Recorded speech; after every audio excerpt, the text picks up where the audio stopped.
Adi kaayon ng United Filipino Seafarers ang ipagtanggol ang karapatan ng mga marinong Pilipino. Itaas ang antas ng edukasyon, itaas ang integridad ng ating mga pagsusulit sa Professional Regulation Commission, masugpo ang mga anomalya dito sa industriya, matulungan natin ang ating mga marino na nabibiktima sa mga illegal recruiters, at matulungan din natin ang mga pasahero sa mga naglalayag na barko na kung saan karamihan sa kanila hindi pa nagkaroon ng katarungan.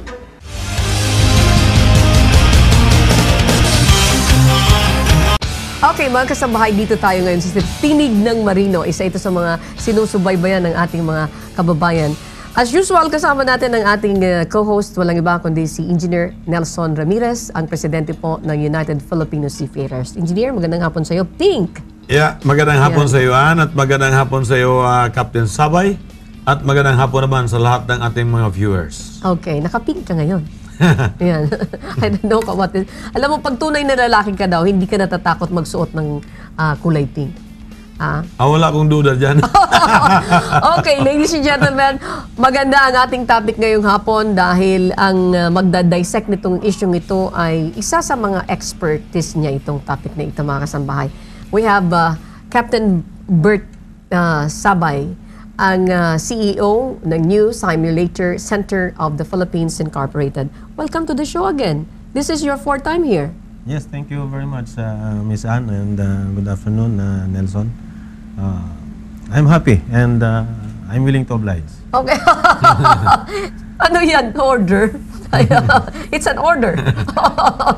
Coming from... Kailangan talaga natin na ang isang taong alam niya ang topic na to, ano itong EMSA threat, ano itong Executive Order number 75. Okay.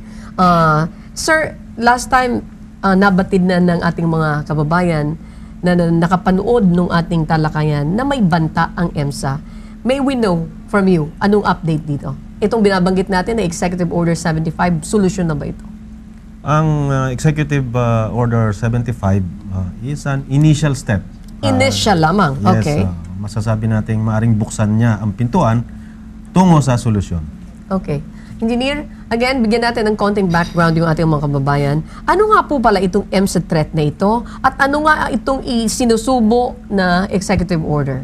Yeah, para sa mga kaalaman ng ating mga viewers na hindi pa nakakalam kung ano itong EMSA. Itong EMSA ay European Maritime Safety Agency. Nagkaroon sila ng assessment dito sa atin, assessment sa buong maritime industry sa pagpatupad natin ng IMO East TCW Convention. At noong 2000, sinabi nila na ito ang aming findings.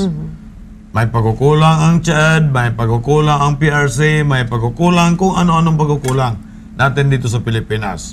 Ngayon, sinabihan tayo na dapat maiwasto ninyo itong inyong pagkukulang upang hindi manganganib ang kinabukasan ng inyong mga marino sapagkat maari na ang mga may-ari ng barko sa Europe ay hindi na nila kukunin ang ating mga marino sapagkat hindi nga tayo compliant sa IMO STCW Convention. Now, Captain Sabay, please.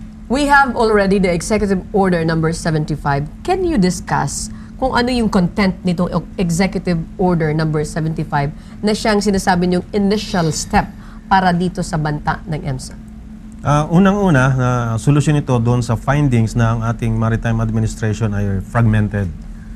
So, ibig sabihin na maraming government agencies ang umahawak at kanya-kanyang patakaran at hindi isang direksyon tungo sa compliance doon sa STCW. So, ang ginawa ng EO 75, parang ibinahay ito sa isang opisina. That is through the Office of the Department of Transportation and Communication, at ang agency ng mamamahala ay ang Marina.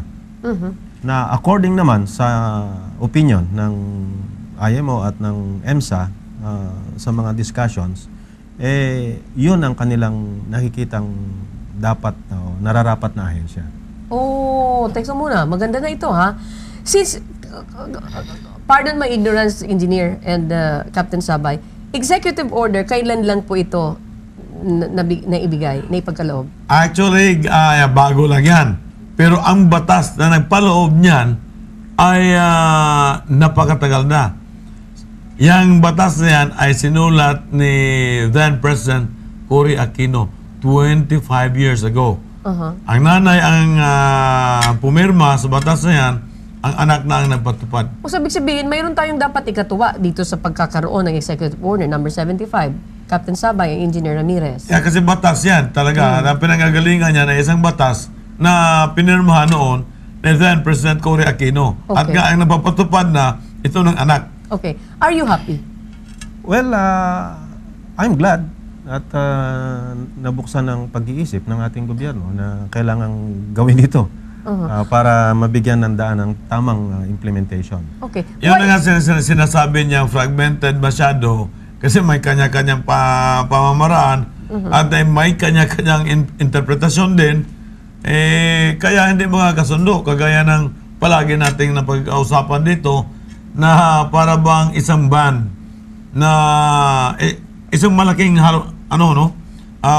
orchestra na ang player 80 ka player. Pero marami din conductors. Sabay-sabay sila nagkakanta, kaya yung isa cha-cha, yung isa boogie, yung isa tango, yung isa waltz. Kaya yung player hindi malaman kung paano Yung tono.